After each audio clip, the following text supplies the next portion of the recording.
एक छोटे बच्चे जायरो से होती है, जो एक बार फिर से बुली होके घर वापस लौटता है। वो आके एक बिल्ली से कंप्लेन करता है कि बुलीज उसे बार बार जानवरों से बात करने वाला अजीब लड़का बोल के चिढ़ाते हैं और हमेशा मुझे बाकी सबसे अलग ट्रीट करते हैं। वो बूढ़ी बिल्ली नचाई उसे कंफर्ट करती है कि अलग होना तो एक्चुअली एक खूबसूरत बात है, क्योंकि इसका मतलब है कि उसके पास ऐसी टैलेंट्स हैं जो सिर्फ उसकी हैं और कोई उसे नहीं ले सकता। जायरो रिप्लाई करता है कि आप ये क्या बोल रही हैं, मैं तो बिल्कुल भी नहीं समझ पाया। तो ग्रैनी एश्योर करती है कि जब तुम बड़े हो जाओगे तब तुम सब समझ जाओगे। कहानी अब कुछ साल आगे शिफ्ट होती है और हमेशा की तरह जायरो एक और पुलिस के ग्रुप से डील कर रहा होता है, जो कुछ जानवरों को हरास कर रहे हैं। दो कबूतर बोलते हैं कि उनका सेंपाई डीमन लीग का लीडर है, तो हमसे मत टकरा। जायरो उन्हें और उकसाता है, उन्हें ढीला बोल के, जो किसी और के स्ट्रेंथ के पीछे छुपते हैं। ये सुन के उनका बॉस उसे एक पंच मारने पड़ता है, लेकिन जायरो आसानी से उसे डॉज करता है, फिर उसे एक लात में सीधा पानी में गिरा देता है। अपने बिग बॉस को इतनी आसानी से पीटते देख के बाकी दो पुलिस तो पहले पैनिक करते हैं, लेकिन फिर वो भी चार्ज करते हैं, पर उनका भी सेम हाल होता है। थोड़ी देर में तीनों पुलिस पानी से निकलते हुए पैंट चढ़ा के भागते हैं।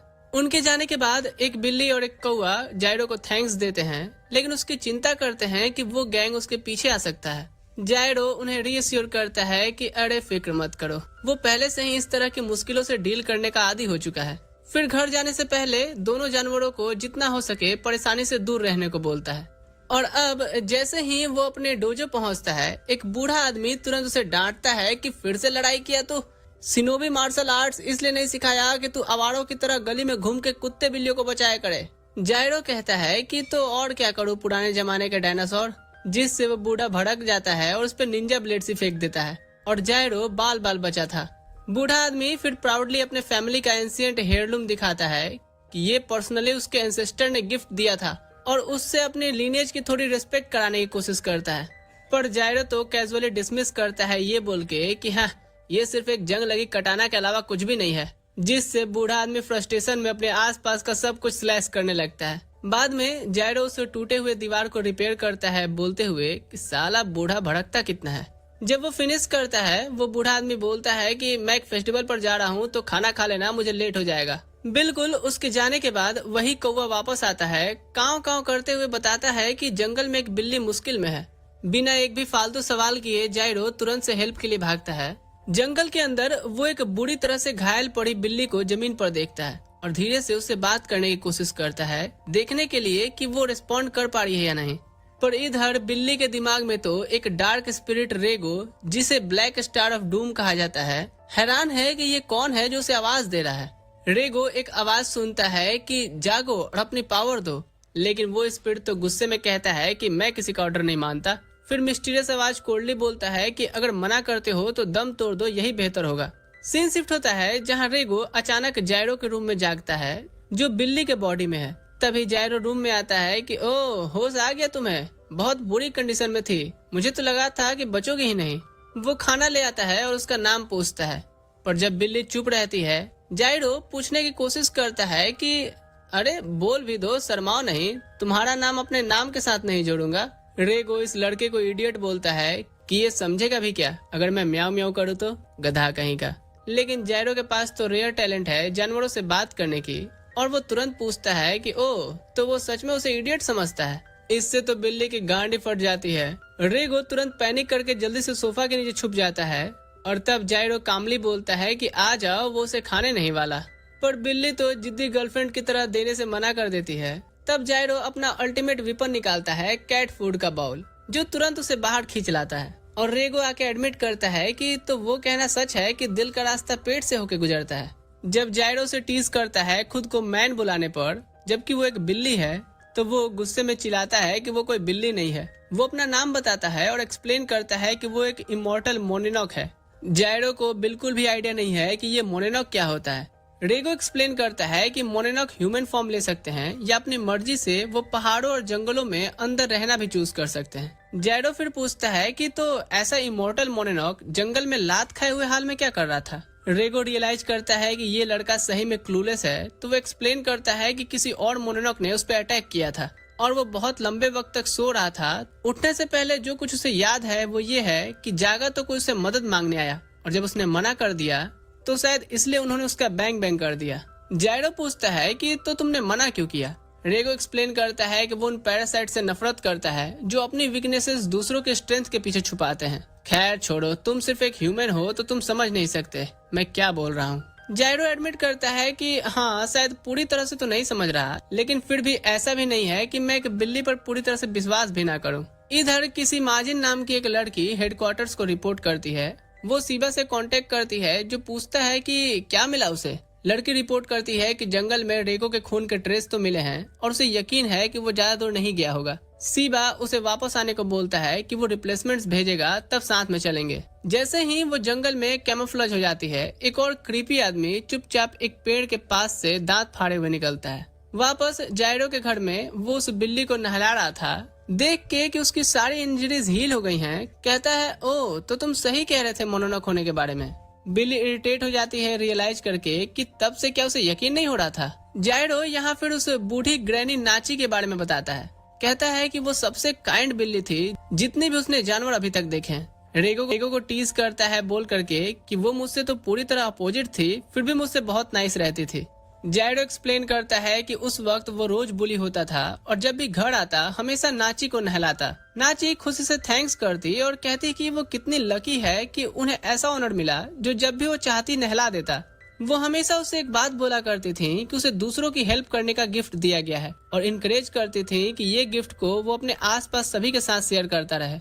उस रात जब जायरो सो रहा होता है, रेगो निकलने की कोशिश करता है कि बेवकूफ इंसान, लेकिन जैसे ही वो नीचे कूदता है अचानक जायरो उसके बिल्कुल पीछे खड़ा मिलता है कि कहाँ चल दिए बड़खुरदार। ये अनएक्सपेक्टेड साइड तो बिल्ली की जान ही निकाल देती है। वो तुरंत पूछता है कि वो इतनी जल्दी नीचे कैसे पहुंचा। जायरो से कहता है कि जरा धीमी रखे आवाज, रात बहुत हो गई है। फिर एक्सप्लेन करता है कि ऊपर वाला सिर्फ उसकी डेकोय टेक्निक थी। फिर पूछता है कि ये चांदनी रात में मटकते हुए कहाँ चली बिल्लो रानी, जबकि वो पूरी तरह से रिकवर भी नहीं हुआ है। तो रेगो ब्लंटली बोलता है कि अपने आशिक से मिलने जा रहा हूँ, साले तेरे को उससे क्या मतलब है। जायरो कहता है कि तमीज से बात कर, मैंने तेरी जान बचाई है। बिल्ली इंसिस्ट करती है कि अच्छा मैंने बोला क्या बचाने, मर भी जाता तो दूसरी बॉडी देख लेता। जायरो तुरंत गुस्से में आ जाता है और बोलता है कि और इस बॉडी का क्या, हलवा लगता है क्या तुझे चेंज करना। लेकिन रेगो तो अपना टेम्पर खो देता है कि बहुत बोल रहा है तू, और अपने आसपास एक मैसिव ब्लैक ऑरा निकालते हुए वार्न करता है कि अब एक और शब्द और मेरा पंजा का टारगेट सीधा तेरा गर्दन हो सकता है। वो खुद को मैन ईटिंग इंस्पेक्टर डिक्लेयर करता है और जायरो को याद दिलाता है कि भूल मत मैं कौन हूँ। तभी वही क्रीपी जायंट अचानक से वहाँ अपीयर हो जाता है और रिवील करता है कि रेगो मेरी कम्मो, काटी रात मैंने खेतों में तू आई नहीं। जायरो तुरंत बोलता है कि ओ भाई साहब, ये बिन बुलाए मेहमान की तरह कहाँ घुसे आ रहे हो और हो कौन तुम। वो जायंट बोलता है कि तुम्हें जानना है और अचानक से अपने सींग बड़े करने लगता है। उसके आर्म्स ट्रांसफॉर्म होते हैं और सीधा जायरो को मारने के लिए चार्ज करते हैं। रेगो तुरंत उस लड़के को बचाने उस पे कूद जाता है और फिर उस जायंट को जंगल में भगाता है कहते हुए कि तुझे मैं चाहिए ना तो आजा। बिल्ली बिल्लो अजी जो भी बोलो डिस्टेंस बनाने की कोशिश कर रहा है। तभी वो मॉन्स्टर कहता है कि मुझे बताया गया था कि तू पूरी तरह से कमजोर है और कभी एक्सपेक्ट नहीं किया था कि इतना रिकवर कर चुका होगा। अगले ही पल वो सीधा बिल्ली के सामने अपीयर होता है और उसे जमीन में दे मारता है। फिर एक लेजेंडरी मोनोनोक को थका हारा हुआ कमजोर बोलता है और कहता है कि वो उसे वापस ले जाएगा। इंसिस्ट करता है कि उसके ग्रुप ने काफी मेहनत की उस सील को तोड़ने के लिए जो उसे बांधे रखा था। रेगो तुरंत बोलता है कि ड्रामा बंद करो। वो जानता है कि वो सिर्फ उसकी पावर्स के पीछे पड़े हैं और बोलता है कि आ ले, पर उससे पहले तो पकड़ के दिखा। फिर खुद फायर अप हो जाता है। दोनों एरोगेंट मॉन्स्टर की तरह एक दूसरे को उनकी औकात दिखाने के लिए चार्ज करते हैं। लेकिन जब वो अभी बीच हवा में ही थे, जायरो डायरेक्टर बन के बीच में आता है और अचानक से अपनी फैमिली का वही एंशिएंट कटाना लेकर के उस जायंट के हाथों पर कट बोलता है।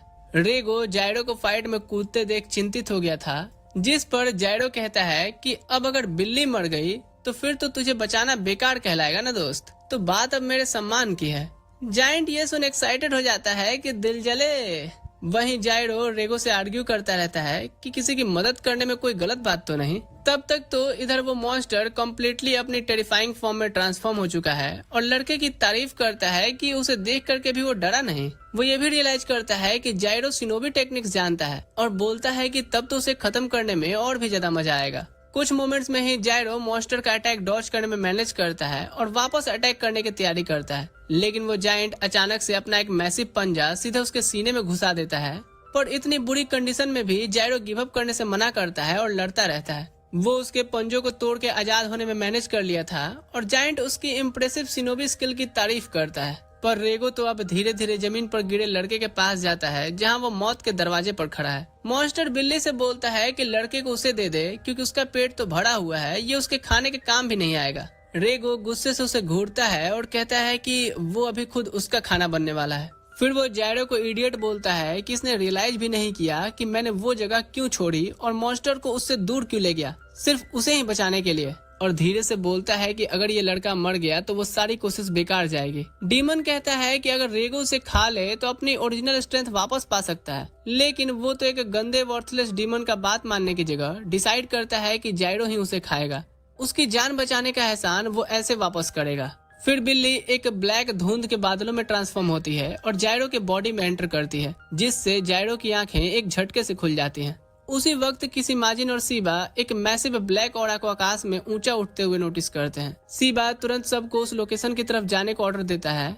इधर वो जायंट मॉन्स्टर रेगो को ऐसी स्टूपिड चीज करने पर डांटता है कि उसने अपनी पावर्स किसी दूसरे मोनोनॉक की जगह एक ह्यूमन को दे दी और उस पे अब खुद की बिरादरी को धोखा देने का इल्जाम लगाता है। तभी जायरो अपने पैरों पर खड़ा होता है और नोटिस करता है कि उसके सीने में जहां होल हो गया था वहां गोल कुछ टोनी स्टार्क की आर्क रिएक्टर जैसा आ गया है। रेगो बोलता है कि अब वो लड़ सकता है, लेकिन जायरो कहता है कि अबे तू बोल कहाँ से रहा है और क्या हुआ यहाँ अभी।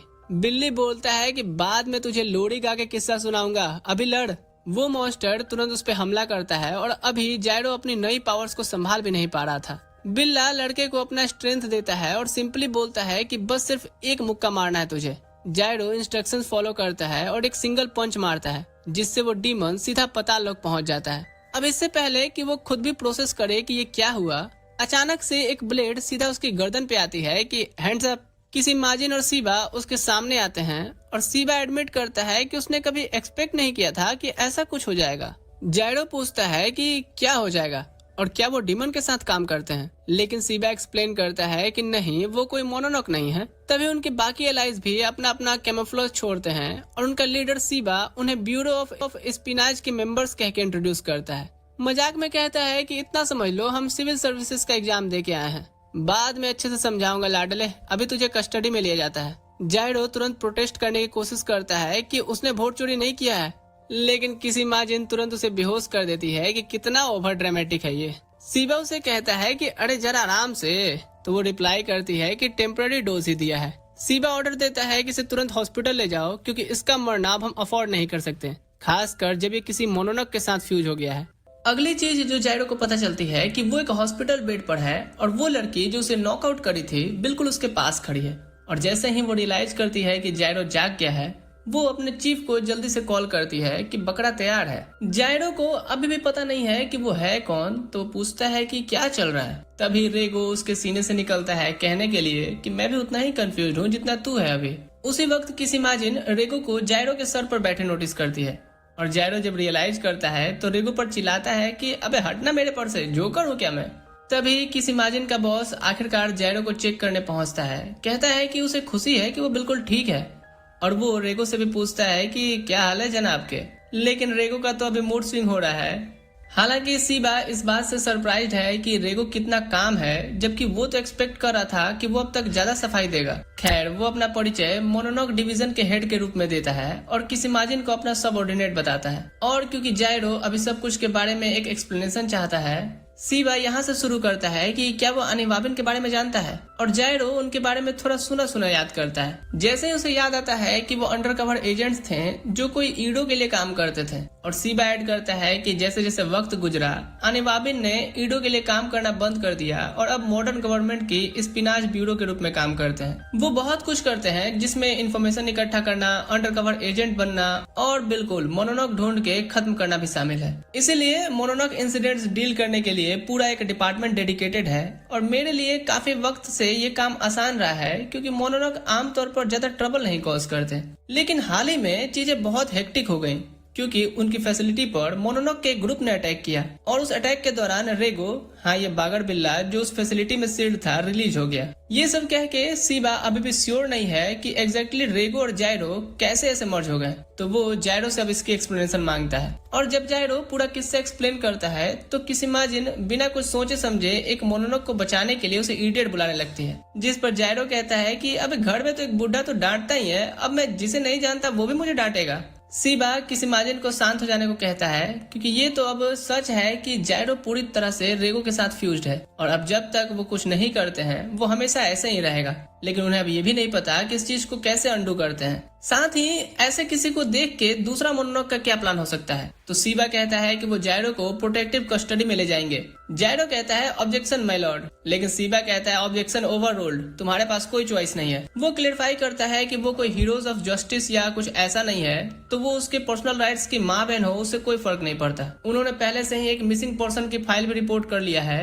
तो वो कल सुबह जायरो को एक अलग फैसिलिटी में ले जाएंगे जहाँ किसी को कुछ नहीं पता होगा। लेकिन अभी के लिए सीबा उसे कुछ चैन की सांस ले लेने को कहता है और ये भी मेंशन करता है कि उसके दरवाजे के बाहर गार्ड्स खड़े हैं उसे प्रोटेक्ट करने के लिए अगर कुछ होता है तो। लेकिन जायरो तो जानता है कि बेवकूफ समझा होगा, वो प्रोटेक्शन नहीं मैं भाग न जाऊं इसलिए खड़े किए हैं तुमने। अब वो थोड़ा चिंता करता है कि अगर उसे ले जाया गया तो वो अपने खड़ूस दद्दू से फिर कभी नहीं मिल पाएगा। वहीं रेगो से कहता है कि उसके साथ इन्वॉल्व होने पे अब सिर्फ उसकी लाइफ में ट्रबल ही होंगी। और जायरो कहता है कि अभी मैं तेरा लेक्चर सुनने के मूड में बिल्कुल नहीं हूँ। लेकिन रेगो कहता है कि वो लेक्चर देने की कोशिश नहीं कर रहा, बल्कि सिर्फ ये चाहता है कि वो जाने कि अभी पूरी पिक्चर क्या है। वो दोनों ये जो भी प्रॉमिस करके गए वो उसके प्रोटेक्शन के लिए ही हो रहा है। लेकिन ये वही लोग भी हैं जिन्होंने पहले उसे सील किया था, तो इसलिए उन पे यकीन करना थोड़ा मुश्किल लगता है कि वो सिर्फ जायरो को नॉर्मली जीने देंगे जब वो एक मोनोनोक के साथ फ्यूज्ड हो। और ऊपर से वो मोनोनोक भी हैं जो उसे रिलीज करने के लिए पहले फैसिलिटी में घुसे थे, तो अगर वो उस तक पहुंचने के लिए ब्यूरो के साथ पंगा लेने को तैयार थे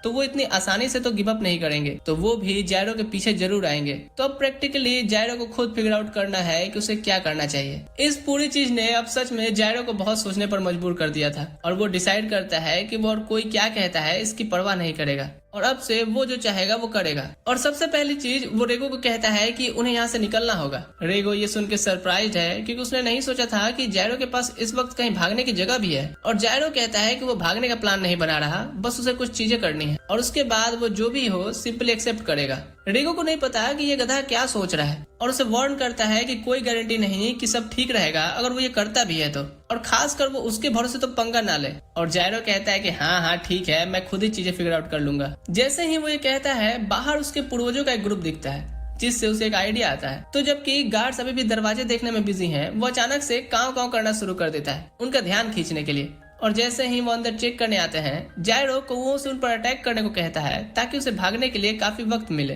रेगो इस बात से सरप्राइज है कि ये चीज तो अच्छा काम कर गया, लेकिन जायरो को तो कोई शक नहीं था क्योंकि वो कौए उसके दोस्त हैं और वो अगर उनसे मदद मांगे तो वो जरूर करेंगे। अब जब जायरो हॉस्पिटल से दूर निकल आता है वो कौओं को मदद करने के लिए थैंक्स करता है और उनके एफर्ट के रिवॉर्ड के रूप में उन्हें स्नैक्स की एक बैग भी देता है। हालांकि जायरो अब हॉस्पिटल से निकलने में मैनेज कर गया है। रेगो उससे पूछता है कि तो अब क्या करेगा, क्योंकि ब्यूरो को अब तक पता चल गया होगा और वो उसे ढूंढ रहे होंगे। जायरो कहता है कि उसे अब इस बारे में चिंता ही नहीं है क्योंकि सिर्फ एक चीज है जो पहले करना चाहता है। थोड़ी देर बाद वो अपने घर वापस आता है और रेगो आखिरकार समझता है कि जायरो इतनी बुरी तरह क्यों भागना चाहता था, क्योंकि चाहे ब्यूरो उसे ले जाए वो कम से कम अपने दद्दू को सारी चीज एक्सप्लेन करना चाहता है, क्योंकि नहीं चाहता था कि भड़कीला बुढ़ाऊ बुढ़ाड़ी में उसके अचानक से गायब हो जाने पे अपनी बीपी बढ़ाए। वो थोड़ी देर बाहर खड़ा रहता है सोचते हुए कि कैसे ये सब एक्सप्लेन करेगा।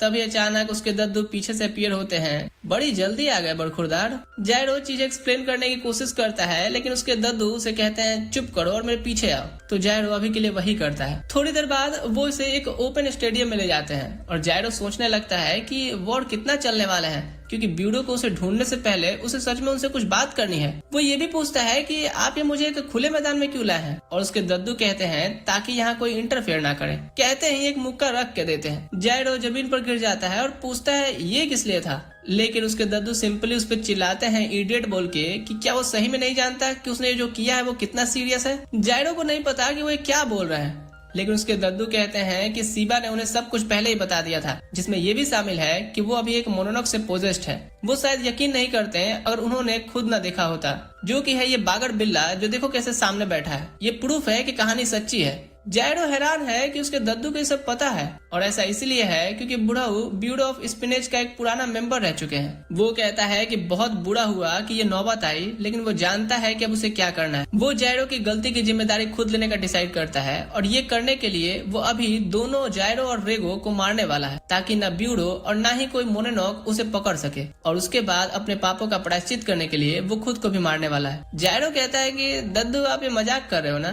लेकिन वो बूढ़ा आदमी कहता है नहीं बेटा, आई एम नॉट जोकिंग, और वो सीधा जायरो की तरफ एक खतरनाक किक के साथ चार्ज करता है। जायरो मुश्किल से उसके अटैक से बच पाता है, कहते हुए कि लगता है ये पागल हो गया है, और अगले ही पल में वो लाइटनिंग स्पीड से पंचेस खा करके जमीन पर नॉक हो जाता है। उसके दद्दू एक्सप्लेन करते हैं कि उनकी अजुमा फैमिली की टेक्निक्स इंसान और मोनोनॉक दोनों से लड़ने के लिए परफेक्ट है, लेकिन वो गधेड़ा था, इसलिए उन्होंने सिर्फ उसे सेल्फ डिफेंस की बेसिक सिखाई। अफसोस के साथ वो जानते थे कि जितना लापरवाह वो है कभी अपने ट्रू पोटेंशियल तक नहीं पहुंच पाएगा, लेकिन वो इंश्योर अब करना चाहते हैं कि उसे कभी मोनोनॉक की दुनिया की क्रूरल्टी सफर नहीं करनी पड़े, और इसके लिए वो जायरो की जान जितनी आसान और आराम तरीके से हो सके लेंगे। लेकिन इससे पहले कि वो जायरो पर हमला कर सके, रेगो अचानक बीच में आता है और जायरो के लिए पंच ब्लॉक करता है, उसके दद्दू को दूर नॉक करते हुए। फिर वो उससे कहता है कि अबे ख्यालों से बाहर आ, ये सीरियसली तुझे मारने की कोशिश कर रहा है। लेकिन इन सब के बावजूद भी जायरो फिर भी रेगो को कहता है कि इसमें मत पड़ तू, और तब तक बाहर मत आओ जब तक वो उससे नहीं कहता, क्योंकि वो ये अब खुद ही हैंडल करना चाहता है। रेगो बिल्कुल नहीं समझता कि वो उसकी मदद क्यों रिफ्यूज कर रहा है, क्योंकि क्लियरली उसका अपने दद्दू के सामने कोई मैच नहीं है। लेकिन अगर ये जायरो सच में चाहता है तो वो इंटरफेयर नहीं करेगा। जायरो को देख के उसके दद्दू को याद आता है कि जब वो छोटा था एक दिन वो बड़े पेड़ पर चढ़ गया था सिर्फ एक बिल्ली को बचाने के लिए, लेकिन उसने एक सेकंड भी नहीं सोचा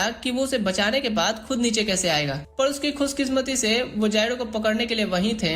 फिर उन्होंने उसे इतना लापरवाह होने के लिए खूब डांटा, कहते हुए कि हालांकि दूसरों की मदद करना सच में एक नोबल एक्ट हो सकता है, पर वो खुद को अगर अपनी कैपेबिलिटीज से बाहर सिचुएशन में डालता है तो वो एक दिन खुद को प्रॉब्लम में डाल लेगा। इसलिए उन्होंने बताया कि उसे अपने आसपास के लोगों पर रिलाई करना सीखना चाहिए, ना कि हर प्रॉब्लम खुद सॉल्व करने की कोशिश करे। तभी जायरो पूछता है कि अगर मदद करने के लिए कोई आसपास ना हो तो वो क्या करे, और उसके दद्दू ने कहा कि ऐसी सिचुएशन में बस गिव अप करना होगा। लेकिन जायरो ऐसे नहीं जीना चाहता था, तो उस केस में उसके दद्दू ने उसे कहा तो फिर खुद को इतना स्ट्रांग बनाओ कि कोई भी सिचुएशन हो तो वो हैंडल कर सके। वापस प्रेजेंट में जायरो के दद्दू से कहते हैं कि मोनोनॉक की दुनिया ऐसी किसी चीज की तरह नहीं जो उसने पहले कभी देखी हो, और अगर जायरो उसमें फोर्स किया जाता है जैसे उसे किया गया था तो वो एंड में अपने फेलो मैन और मोनोनॉक दोनों को मरवा देगा, इवेंचुअली खुद को इस प्रोसेस में खो देता। ये एक ग्रुसम और अनफॉरगिविंग दुनिया है, और इसी वजह से उन्होंने इंश्योर करने के लिए लड़ाई की ताकि जायरो को कभी एक्सपीरियंस न करना पड़े। लेकिन लगता है कि वो इसमें फेल हो गए। जायरो अपने दद्दू से माफी मांगता है कि इसमें उनकी कोई फॉल्ट नहीं है, इस मेस में वो सिर्फ इसलिए है क्योंकि उसने अपनी नाक वहां डाली जहां नहीं डालनी चाहिए थी। लेकिन वो कहता है कि उसे मदद चूज करने का कोई पछतावा नहीं है, क्योंकि वो अपना खुद का मेस साफ करने का तरीका भी खुद ही फिगर आउट करेगा। उसके दद्दू चिल्लाते हैं कि तू एक जाहिल बेवकूफ का बेवकूफ ही रहेगा। फिर उसकी तरफ चार्ज करते हैं और रेगो जायरो को डॉज करने को कहता है, लेकिन जायरो का हटने का कोई इरादा नहीं था। वो वहीं खड़ा रहता है और अपने दद्दू का पंच सर पे खाता है, और हालांकि वो फिर भी नॉक हो जाता है, वो अपने पैर पर लैंड करता है, और रेगो यकीन नहीं कर सकता जायरो ने जो किया अभी। और उसके दद्दू भी कहते हैं कि एक स्टूपिड लड़के से ऐसा ही एक्सपेक्ट किया जा सकता है। वो बता सकते हैं कि उसने ये अपना रिजॉल्व डेमोन्स्ट्रेट करने की कोशिश के रूप में किया ना, लेकिन वो कहते हैं कि ये इस फैक्ट के अलावा कुछ भी प्रूफ नहीं करता कि जायरो सिर्फ एक पंच ले सकता है। जायरो को अंदाजा था कि उसके दद्दू को कन्विंस करने के लिए इतना काफी नहीं होगा, लेकिन वो उन्हें कहता है कि बेटर या वर्ड्स के लिए वो अब अकेला नहीं है, तो अगर वो खुद नहीं लड़ सकता तो वो रेगो पर रिलाई कर सकता है। फिर वो रेगो को कहता है कि चल भाई अब वो कर, लेकिन रेगो को पता नहीं कि वो किस बारे में बोल रहा है। तो जायरो कहता है साले अभी तो कूल बन रहा है, वो करना जो करता है मेरे अंदर घुस के। रेगो कहता है तो ऐसा बोलना, और दोनों आर्ग्यू करने लगते हैं कि तो और क्या करने को बोलूंगा मैं तुझे। ये देख के उसके दद्दू को याद आता है जब उन्होंने जायरो को बोला था कि उन लोगों को ढूंढे जिन पर वो रिलाई कर सकता है, और सिंपली इन दोनों को देख के भले ही अभी ये लड़ रहे हैं, वो बता सकते हैं कि जब नौबत आएगी रेगो जायरो को प्रोटेक्ट करने के लिए अपनी जान भी रिस्क पर करेगा, और सेम जायरो भी यही करेगा। तो उन्हें रियलाइज होता है कि जायरो सच में अब खुद को हैंडल करने में कैपेबल हो सकता है। तो वो दोनों को कहते हैं कि बस बंद करो ये तू मैं सरेंडर कर रहा हूँ। तो जायरो जो चाहेगा करने के लिए फ्री है, लेकिन वो फिर भी सोचते हैं कि ऐसा कुछ उसका इडियट पोता ही कर सकता है। बाद में उस रात वो सब घर वापस आते हैं, और जायरो आज जो कुछ भी हुआ उस सब के बाद रिलैक्स करने के लिए बाथ में एक अच्छी लंबी रेस्ट लेता है। वो रेगो से भी माफी मांगता है उसे इस मेस में खींचने के लिए और पहले सेल्फिशली एक्ट करने के लिए, लेकिन रेगो कहता है कि इसे उससे ज्यादा बोदर नहीं होता। वो सिर्फ जायरो से रिक्वेस्ट करता है कि आगे से ज्यादा उस पर रिलाई किया करे ताकि वो अगली बार उतना हर्ट ना हो। और जायरो कहता है थैंक्स डूड। हालांकि बिल्कुल आइडिया नहीं है इन्हें कि अब किन किन चीजों से इन्हें डील करना होगा। वीडियो पसंद आया लाइक शेयर करके जाना, बाकी मैं मिलता हूँ अगली वीडियो में। ठीक है दोस्तों, अभी के लिए मैं चलता हूँ। थैंक